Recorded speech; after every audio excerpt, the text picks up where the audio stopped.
We know how much money is being printed. How do we best track velocity, stagnation versus inflation? My assets are in real estate in Florida. Okay. How do you best track velocity? I don't know. I can tell you what's not, I don't want to put words in Snyder's mouth. But my guess is he'd say the long end of the yield curve.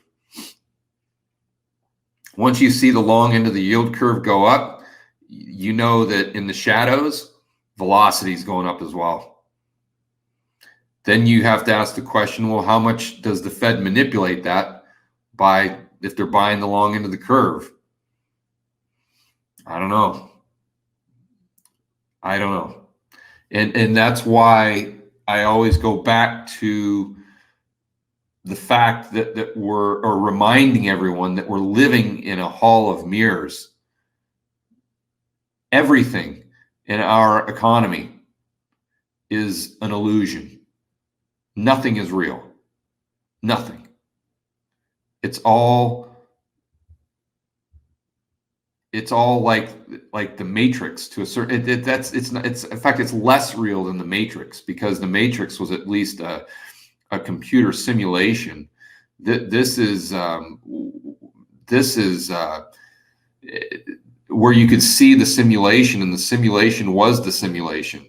What we're looking at is we're looking at something. What we're looking at is more like a mirage, where you're in the desert and you've got the sun has been beating down on you for a day, 120 degrees, and you look off into the distance as you're almost passed out from exhaustion, and you see what looks to be a lake or some sort of body of water that you keep going closer and closer to it. But as you get there, you realize that it's fake. There's nothing there. And that's, in my opinion, what the U.S. economy is. Every single time you look out there and you look out your window and you go out of the house and you see people driving around in nice new cars and you see people spending money, it looks like there's a real economy there, and that economy might be pretty healthy, until you start scratching on the surface and looking beneath the hood, and then you're like, wait a minute here. There's no economy. There's nothing here.